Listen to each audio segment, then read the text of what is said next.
Yeah, so in the nuances of nutrition, we know that women do better in a fed state.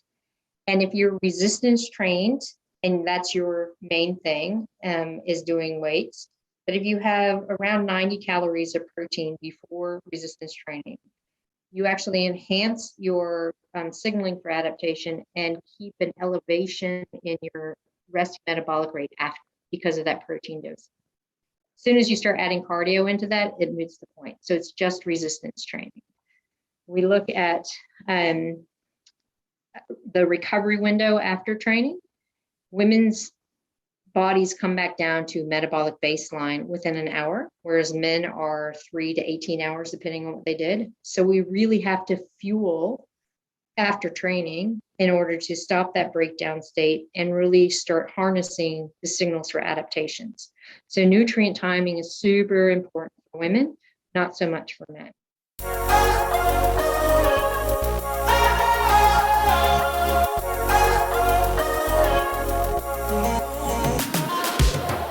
Hey, welcome to the Bodies Built Better podcast.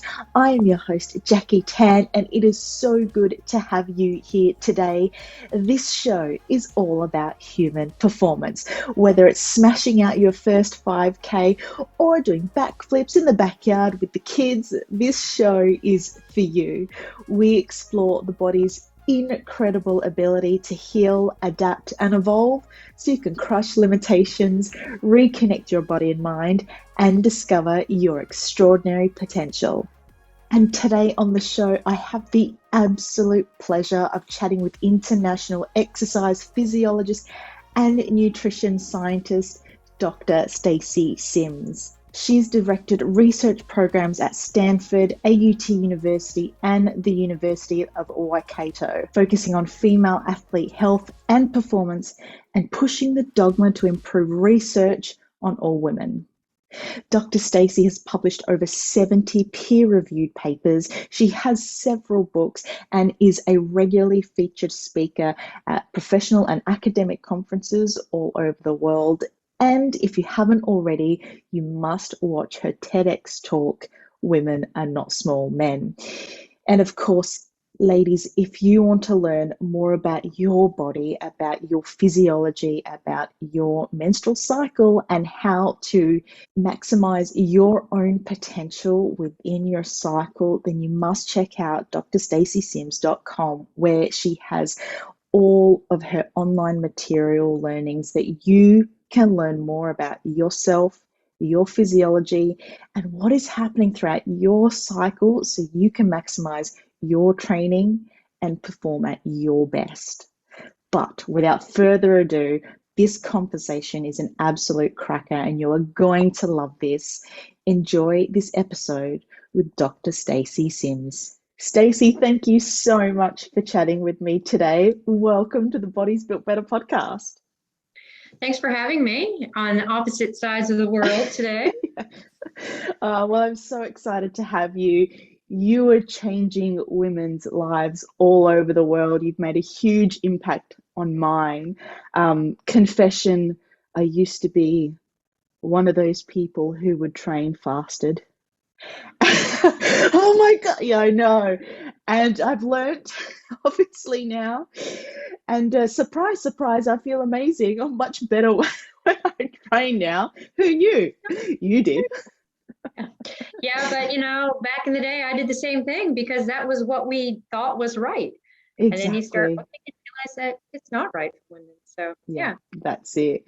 So right. I thought we'd start with the basics because I still feel like when I chat to women, they think of their cycle as the time they bleed and that's it. So I thought we'd start there, lay the foundations of what our menstrual cycle is and what's happening. Sure. So I'll describe it as if we are looking at a textbook, because we typically say that a textbook menstrual cycle is 28 days. With day 1, the first day of bleeding, and day 28, the day before your next period. We know that women's cycles can be anywhere from 25 to 40 days, and that's normal. So when we look at what's happening, day 1, the first day of bleeding, your estrogen, progesterone have dropped and you're in your bleed phase, and estrogen, progesterone stay low.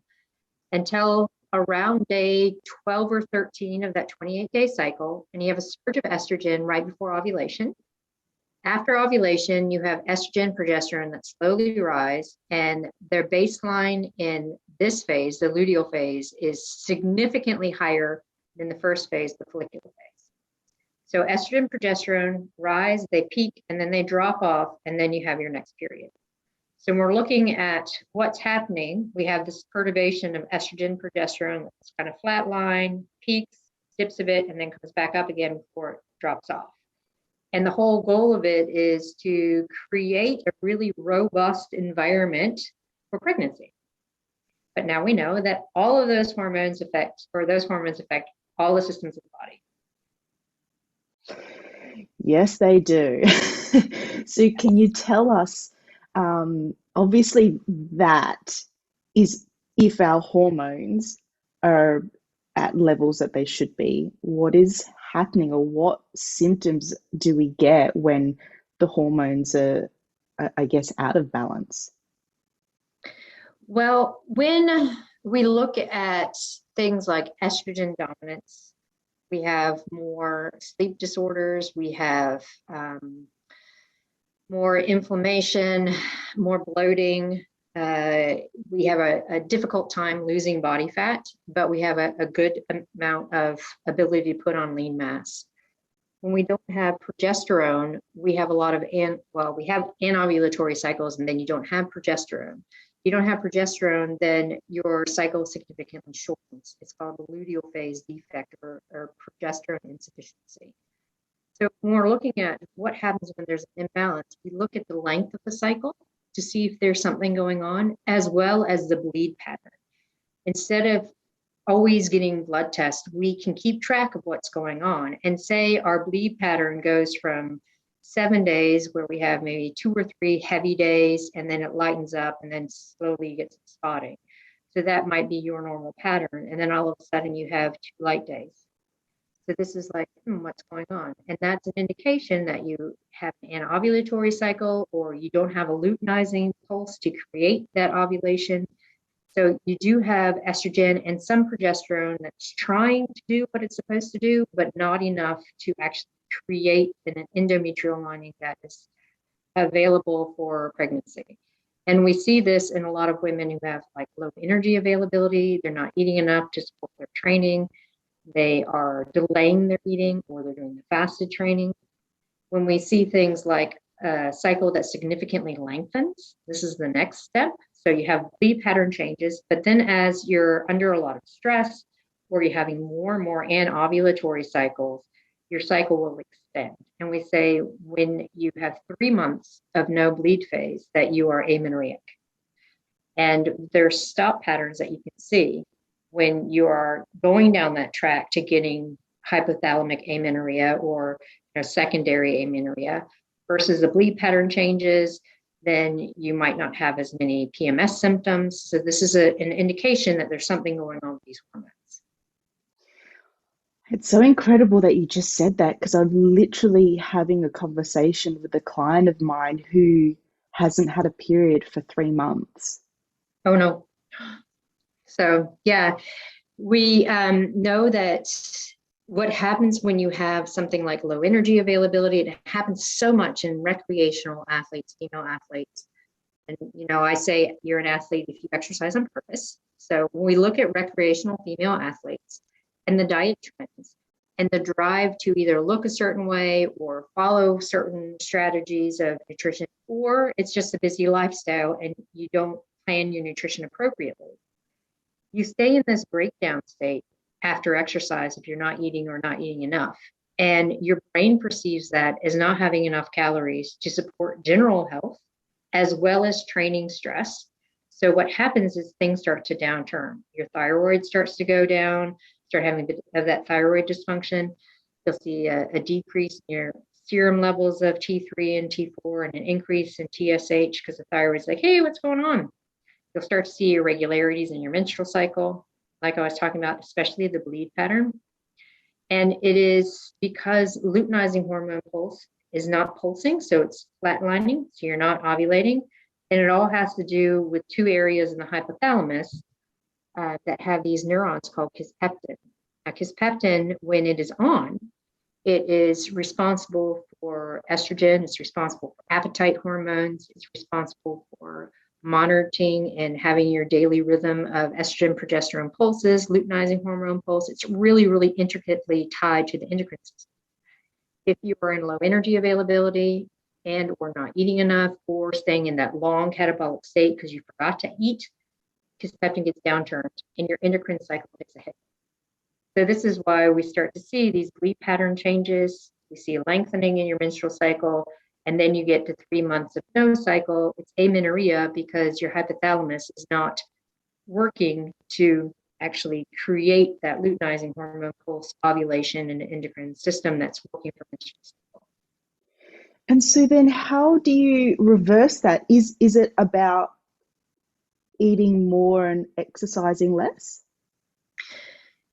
Yes and no. And I say yes and no because if it is the mentality of calories in, calories out, and I need to exercise, exercise, exercise, and not eat, then yes, definitely. Eat more, exercise less. But when we look at a lot of other athletes, and I work with professional athletes who have to keep training because they have a contract, right? Or we have women who just have a misstep and they're not eating enough. They're not overly training, but they're definitely not eating enough. And that tends to be the biggest pocket of women who aren't eating enough because they're following a clean diet or they're eating a lot of fruit and veg and they're too full to actually get what they need. Or they eat a big smoothie right after training and then they have a big part of the day where they're not eating food because they're still not hungry. All of this contributes to that low energy availability. So what we do is we look at the delta. How do we change it? So if you are fueling for what you were doing, so not fasted training, and you're making a point to eat after training, that's the first step because that really stops the body from being in that breakdown state and signals to the brain, hey, we got nutrition. If we look at people who have been in longer term amenorrhea and we need to get that luteinizing hormone pulse, we drop volume, we add a little bit of intensity, and we really focus on strength and strength development because this works with the mental capacity of someone who's always used to training, right? So we don't take it away and say, no, you can't train, which tends to be like the go-to if you go to a GP or something like that. We go, let's reassess. We're going to take this time to periodize, make you strong. So we're going to focus on strength. We're not going to focus on cardiovascular work, and we're not going to look on fuel depleting work. We're going to specifically look at how we're going to build strength and fuel for that lean mass and get body fat down, if that's your goal. So there's small strategies within that to make sure that we are really reducing the output and increasing the input without massive negative impact on body composition, because that really messes with people's heads. Yeah, well, that's right. I was going to say negative impact on the body composition, but also negative impact on our mental state as well. Because especially if you've someone who does train so much and being told not to train, that just doesn't work either. Exactly. There is a colleague friend of mine who wrote No Period What Now, and she's fantastic at addressing all of this. But the one thing that we don't agree on is she tells everyone to absolutely stop doing all training and increase your calorie intake to around 2,500 calories. So if you're in a severe state and trying to get out of amenorrhea because you've been in it for a while, then that is the way to go. But if you're in the early stages and you're having these symptoms of low energy availability, we have these things that we can do to prevent you from getting into that severity. And then, like I said, if you have a contract or something and you can't stop, then we have to reassess that. So it's not a blanket statement of stop everything you're doing and eat more. It's looking at the individual, what their needs are, what the mental health aspect is, and working around that to bring those hormones back, to put them in a positive energy state, to get them healthy and still have that availability for mental and physical needs that so many of us have. Exactly, that's right. And you said in like the early stages compared to the severe stages, what are we talking in terms of what is severe? How long have we not had the period that makes it severe? Yeah, well, it can be that 3 months, but it can be something like a year. Like if it's 3 months and you're just new to amenorrhea, but your lifestyle is that there's no way that we're going to get those periods back unless we take a break, then that's something to consider. But if Mhm. you've been down that road and it's been a year or two and you're like, I don't have my period, it's not a big deal. Then all of a sudden you're like, oh my gosh, it is a big deal. What do I do? Then you're almost too far down to really make a lot of the smaller changes without significantly looking at the training volume. There's still things to do, but we really have to assess that calorie in, calorie out, and volume of training and make sure that we are addressing the nutrient needs first. And then we can look at putting training in to actually train for something.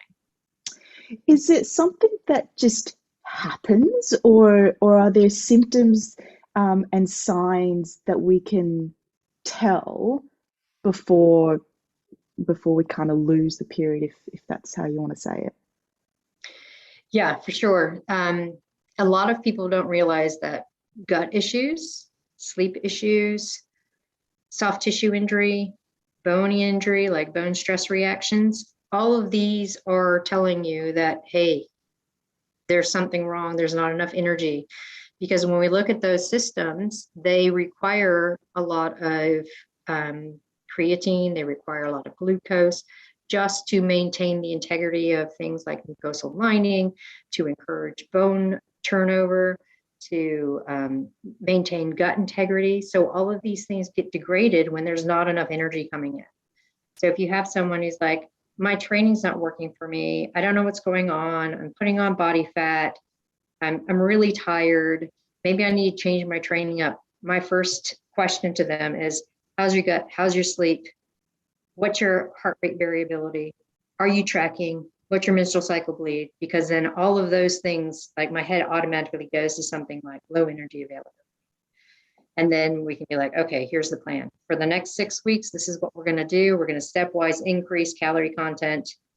And this is why. And we really want to book in your training with nutrition, some food before, some food after, look at how you're eating during the day. And if you feel like you need calorie restriction because of body fat issues, then it's a very small calorie restriction at the end of the day. So we just reassess the day. And a lot of women will fall into it not intentionally because they are really super busy, or they have kids that get them up in the middle of the night, so they're really tired, and then they're like, oh, I forgot to eat, I just need coffee. So there's a lot of lifestyle things that come into play that make women fall into this unintentionally.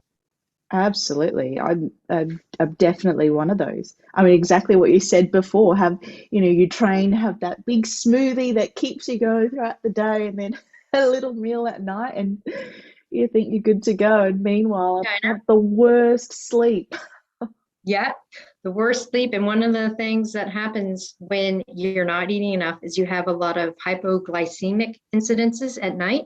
So there's small disturbances. So if you're using something like the Whoop or the Oro Ring or something like that, you might have 20 or 30 disturbances. So really poor sleep because you're falling into hypoglycemia because you haven't been eating enough in the day. There you go. Huge. Far out. So Eat what more. Food is good. exactly? Eat more. So what happens when we add the pill to all of this? So this is interesting because so many people don't realize that when you are on an oral contraceptive pill, you don't have a period. You have a withdrawal bleed. It's not a true period. So you have the 3 weeks of active pills. And when you're taking those pills, it downregulates your own ovarian hormone. So you don't produce your own natural hormones. You're reliant on those external pills creating a hormone profile. Then when you take the placebo pill, it's a withdrawal bleed, meaning that those hormones are suddenly dropping and you have a little bit of endometrial lining that's not viable for pregnancy, but it's still there and it slops off. So it's not a true period because it's not tied to your endocrine cycle or your endocrine system. And that placebo pill week was put in there by the manufacturers and the inventors of the pill back in the 60s to make women feel like they were on a natural cycle. So if you talk to an endocrinologist or GP, they're like, you can back up those pills. It doesn't matter. You don't need to have that bleed week. But when you look at it from a health and performance standpoint, it's like, yeah, you do, because that's when those hormones wash out and your body kind of has a break from it. So we look at training implementation on oral contraceptive pill. We look at recovery metrics. It's completely different than a natural cycle. I feel like we've been lied to. Oh my goodness. I know. And so many young girls will get put on an oral contraceptive pill because of irregular periods or bad skin, anxiety, all of these things, right? It's the automatic response to your POC, but it doesn't fix the problem. It doesn't fix the symptoms. It masks everything. And then when you go off it, it's still there. And younger girls don't realize, and neither do their parents, that irregular cycles is absolutely 100% normal.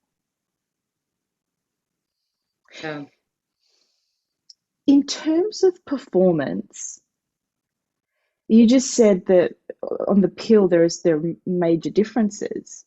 So Yeah.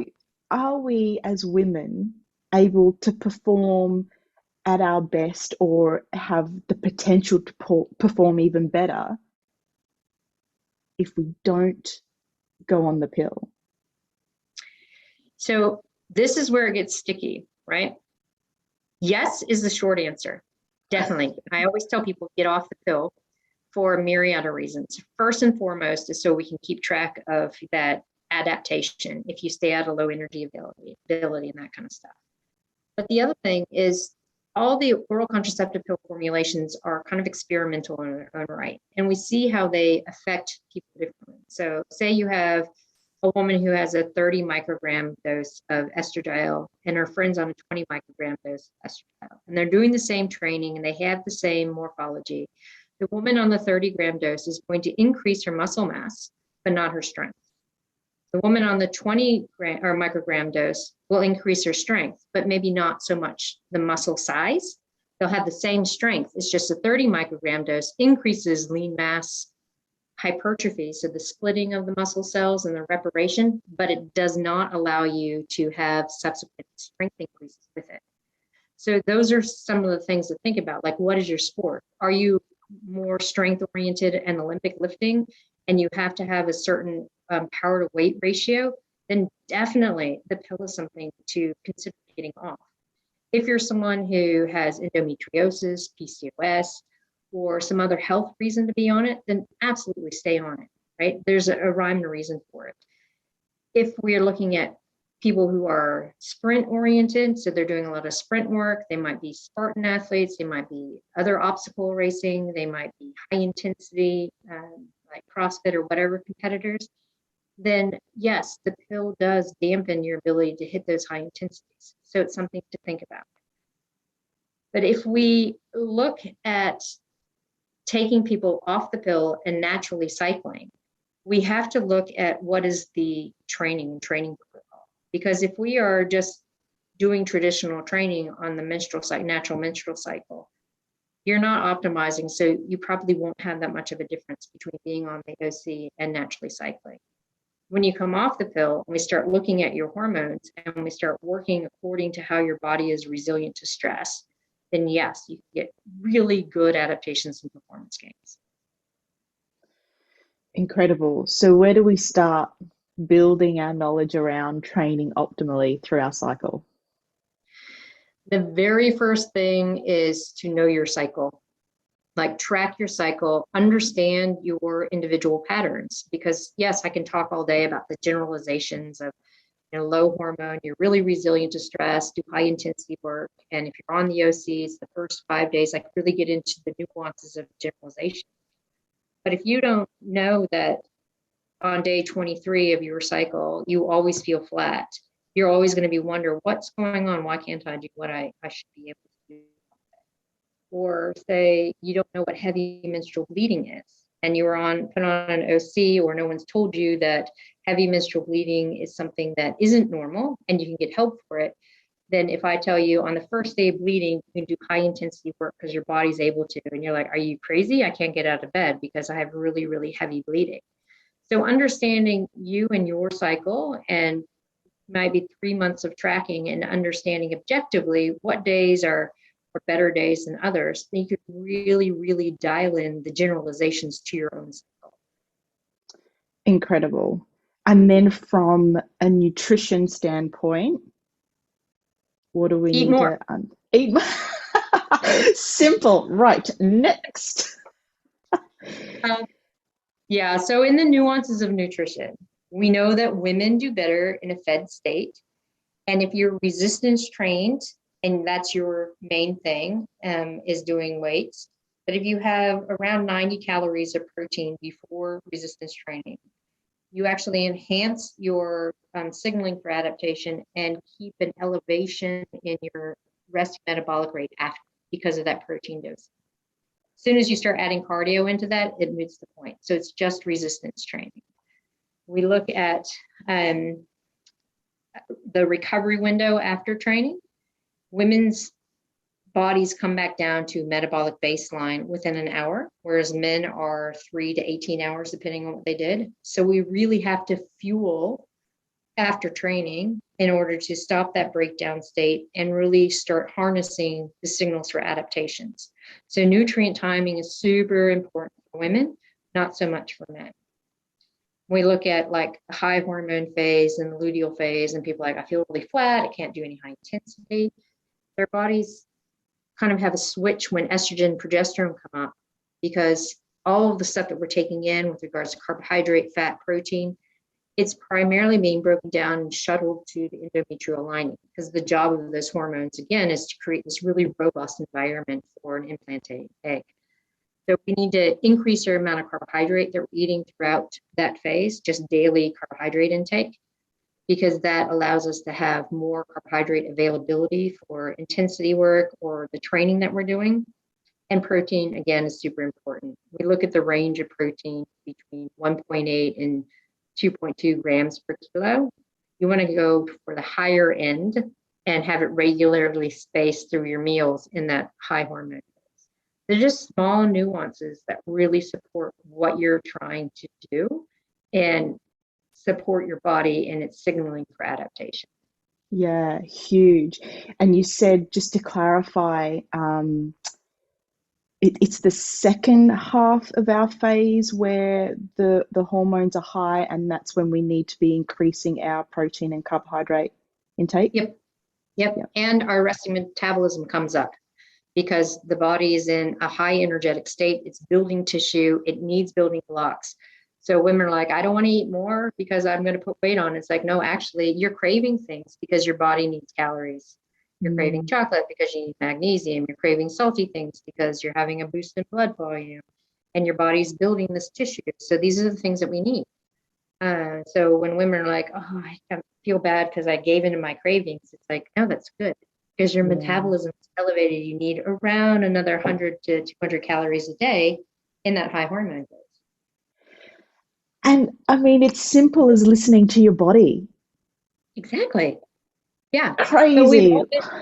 I know, but we've all been so conditioned to, like, there's no difference. It's all in your head. It's a woman's thing. It's PMS. It's that time of the month, which is all the male narrative. But when you take a step back and you actually listen and you're intuitive about it, and then you have objective data from tracking stuff, it all makes sense. Like, exactly. Yeah, okay. That's why I can go really super hard on that day, because I'm on day 5 of my menstrual cycle. Oh, that's why I need some more calories and I'm hungry, because I'm on day 23 of my menstrual cycle and my metabolism is elevated. So it really starts to make sense when you get all of this together and you're like, boom, there's me. I see it and it's good. Yes, exactly. Let's go to protein for a second. Is there a specific source we should get our protein from? I mean, there's obviously the plant-based athlete, and then there's a myriad of different supplementations on the market. Like, how and where should we be sourcing our protein? I had this conversation with another woman who is very much on the animal protein side of things, right? So she's carnivorous-ish type stuff. And we both agree that it's your choice if you're more plant-based or animal-based protein, as long as you get the nutrient quality of that protein, preferably from whole foods. So we're looking at leucine content, we're looking at essential amino acid availability. Yes, there's a time and a place to go for protein supplementation. When you're short on time or you're like, I just need something to help boost it because I can't eat that much, but I need the calories, I need the protein, then yes, use it as a supplement, remembering that it is a supplement to real food. It's not the food, which I think a lot of people fall into. And again, it's about the timing of the protein before, after, and every meal. And if you are more animal protein, sweet. If you're plant-based, be very cognizant that you might get too full before you get enough of that, the protein that you need. And I say that with full disclosure, where I've been vegan since I was 14, and I'm way far away from 14 now. So yeah, it's completely down to the protein quality and the distribution, but it's your personal choice of how you get that protein. Yeah, and I think it's such an important thing that you just mentioned there, that to be aware of in terms of that plant-based athlete, that you will get fuller quicker before you may have got the amount that you need. So being aware of that, number one, is going to help you then throughout the day with that intake. Exactly. Yeah, Mm. exactly. So I wanted to get into, like, I guess the training aspect of things. And I work with a lot of clients who do different types of training. We've got the endurance athlete, marathons and Ironmans. And recently I don't know, have you heard of the Ultraman? Yep. Yep. Yeah, I had yeah. crazy friends So, who did it. yeah. Crazy. So there's that type of athlete, and then we've got, I guess, the high intensity but weight-based training CrossFitter, and then Mhm. that the strength trainer just in Yeah. the gym resistance training. So I thought it would be kind of cool to break down what we need to know, let's say for event day or event weekend, if we're in the high hormone phase and when we're in the low hormone phase, going into that competition day, that race day, what do we need to know if we're the endurance athlete, the CrossFitter, Yep. or the resistance trainer? So the first thing across the board, regardless of sport, is there's no negative day on the menstrual cycle to perform.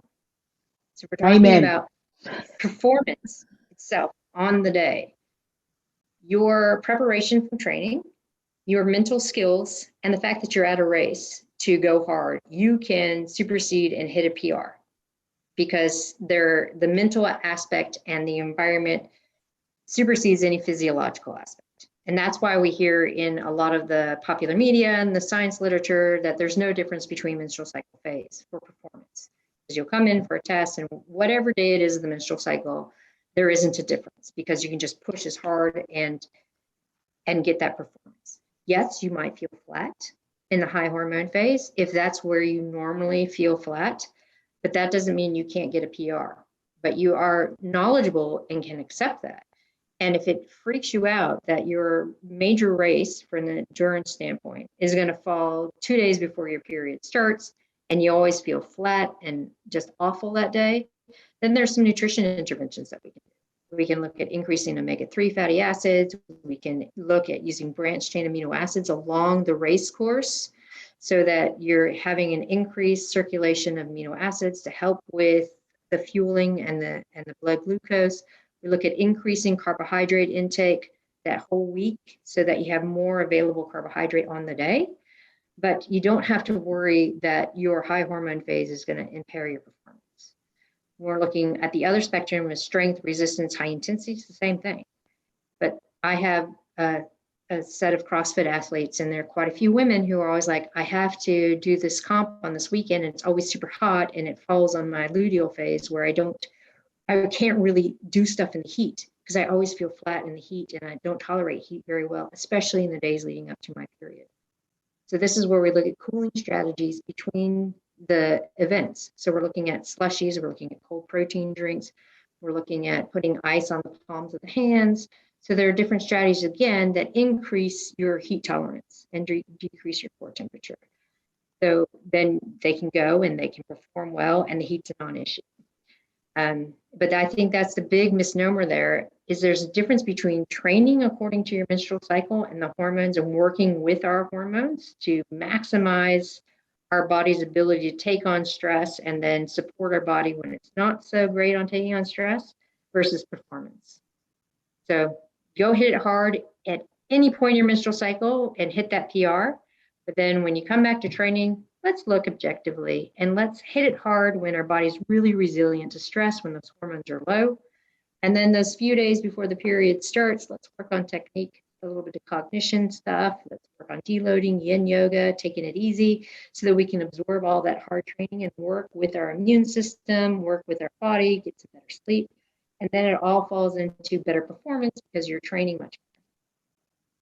Exactly. I love that. It really does come down to knowing our cycle and changing our mindset around Exactly, it. exactly. Which is part of the whole, this still like the media ads of, oh, it's that time of the month, you need this kind of supplement and this pill. It's like creating that negative language and that negative connotation, perpetuating it.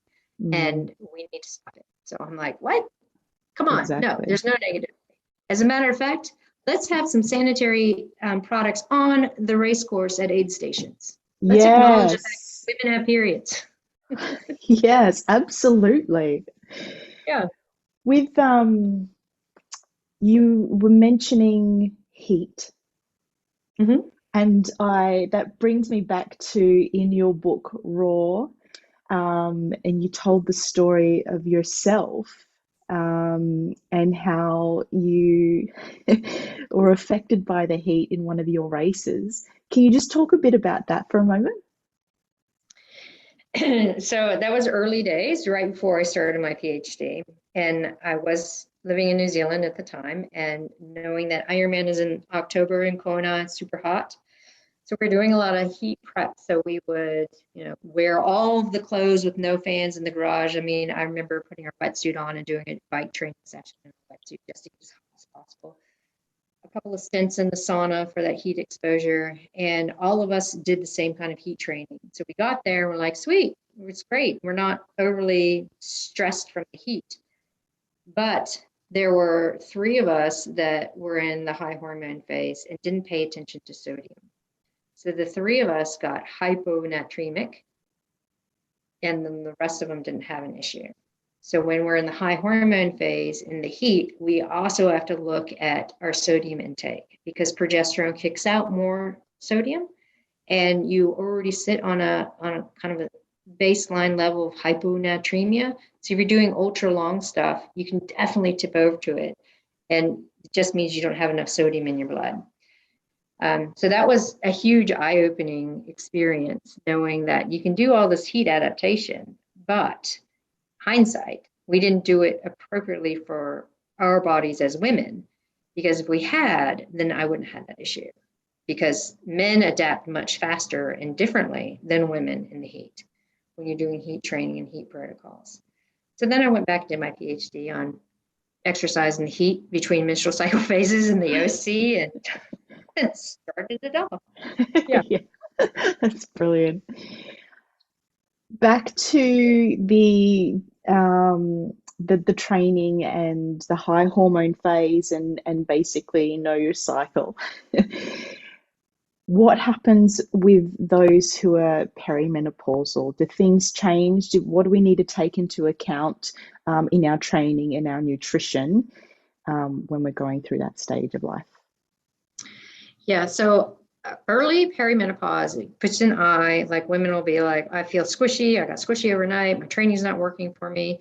So we start to put in the implementation of dropping volume and increasing intensity and resistance training.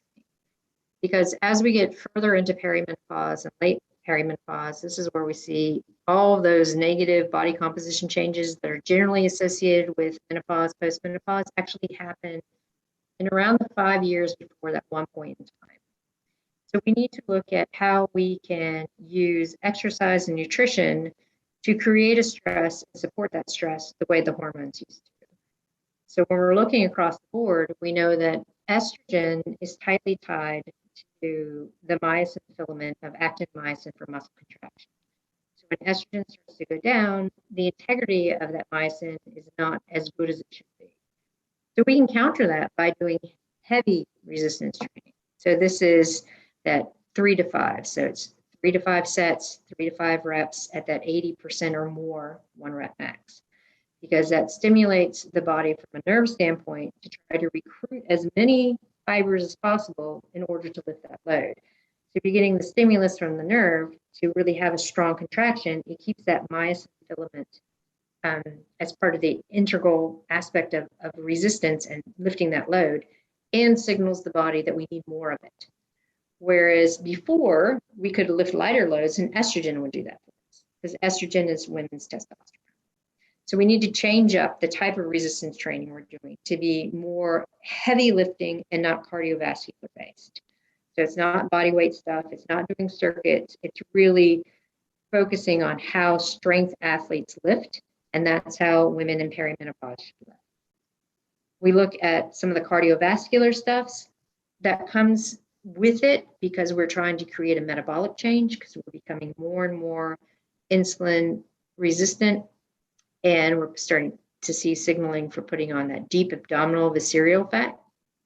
We need to do sprint interval training, doing that really top end, full gas. Rating perceived exertion is like 9 to 10, so that when you finish 20 or 30 seconds, you need that break of 2 minutes so that you can do it again. And that's true high intensity. And if you're an endurance athlete, I'm sorry, you have to do that. And even though you love going out for long, slow stuff, make the priority the sprint stuff. And then when you do go out for your long, slow stuff, it is absolutely low intensity. You don't want to stay in that moderate intensity zone, because that increases cortisol, it increases the signaling for putting on body fat, and it increases this breakdown state because we stay in a sympathetic drive. So that moderate intensity is absolutely the wrong intensity for women to be doing when they're perimenopause, because it does not create a stress to create the change that we want. It creates a stress that perpetuates that body fat gain, the lean mass loss, the bone mineral density loss. Which is crazy because I feel like that's what women turn to. It's Absolutely. that moderate training, and the other thing is, not that I want to be controversial or anything, it's those classes like that F45 or F45 and Orange Theory. I'm sure that they know that by now, because I've said it a few times live, because it's absolutely the wrong thing to do for this population of women. Sure, it helps people start to move, and it can be good for women who are in their reproductive years. When you get into perimenopause, it's absolutely the wrong thing to do. I don't even like it for people who are in the reproductive ages either, because it's very much poor form and moderate intensity and perpetuates injuries and all of those things, right? There's no rhyme or reason to it. But I have women who are like, I do Orange Theory 3 times a week and I can't budge. I'm like, because you should be doing Orange Theory. It's high rep, it's poor form, it's not really lifting. And then they have you do sprints on the treadmill or bike, but you're not going full board because it's 3 minutes. It's not 20 seconds. So none of it is appropriate. But man, they have a huge following. they do. Oh gosh. That's right. It's our job to educate, to get people out of it. That's right. We're doing good work. That's right. Absolutely. Amazing. Stacy, this has been incredible. I know there's a bazillion more questions that I could ask you, but if there is one question that I've failed to ask that yours is just super important to know, what would that be? I don't know. That's a good question. That in itself is a very good question. I think that part of the problem with what's going on in the fitness industry it's all been driven by the male lens and the male conversation and language. And women need to take a step back and say, okay, well, this person is recommending this protocol. Is it really appropriate for me and my body at whatever life stage they are? Because I don't think women take a pause. They're just like, okay, I got to do this because so-and-so said, and this is the trend. But I get really frustrated because the trends all come from male data or come from clinical data and brought over, and it's not really a viable transfer. So my wish for women is for them to take a pause and ask, is it really appropriate for me? And that would be the first step in changing the narrative in the fitness industry. Amazing. Stacy, I'm so excited. I just received an email this morning that said you've released your micro learnings. Can you tell us all about your courses and the micro learnings that you have available? Yeah, so on the offshoot of the big courses we have, like the Women Are Not Small Men, which is 80 plus hours of information. And then we have Menopause for Athlete, that's about half that. I always get these like really in-depth questions. How do I read protein powder or supplementation label? What one do I need? How do I know it's good for me? Same with collagen, about iron deficiency. So microlearning is a collection of all these really like detailed questions that I get. And it's a deep dive into that one topic. And they're about an hour long, but the hope is you take the protein supplementation one and you know how to go into any shop and read any protein powder label and know if it's appropriate or not. And so, yeah, because I get questions on supplement, what's the best brand? It's like, I don't know, because everyone lives somewhere different, but I can tell you how to read a label and what to look for. So that's what this is. With iron deficiency, so many people think, I have the low end of normal because I have heavy menstrual bleeding or I'm not eating appropriately. But we know really that it comes from inflammation, post-exercise inflammation and hep C. So going through all of that, explaining that, what to do about it. So all of the micro learnings are like a really deep dive into the physiology with case studies and then like what to do to action it.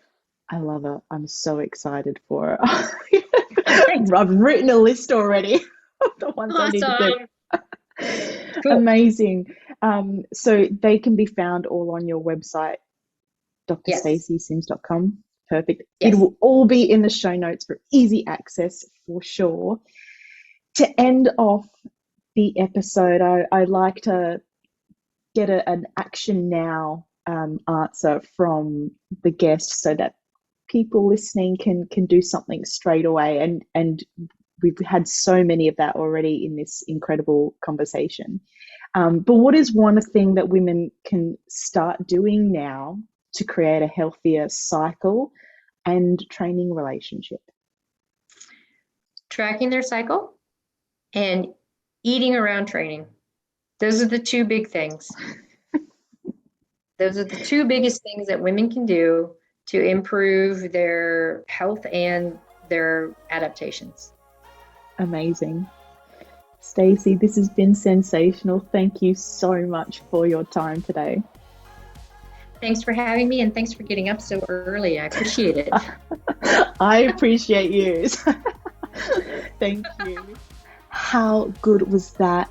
Dr. Stacy Sims has absolutely changed the way I view my nutrition, my training, my mindset around even my symptoms of throughout the menstrual cycle and what's happening, and how I can use that knowledge to maximize my training, but also let myself off the hook. I mean, ladies, how many times have we thought I'm, down on energy, I'll just push through something or go harder next time, when actually that's the opposite of what we should be doing. And if we just understood our symptoms within our cycle, we track it, we get a better understanding, we can see patterns, and we could be feeling and performing so much better. And this is why I love this episode. This is why I loved having Dr. Stacy on, and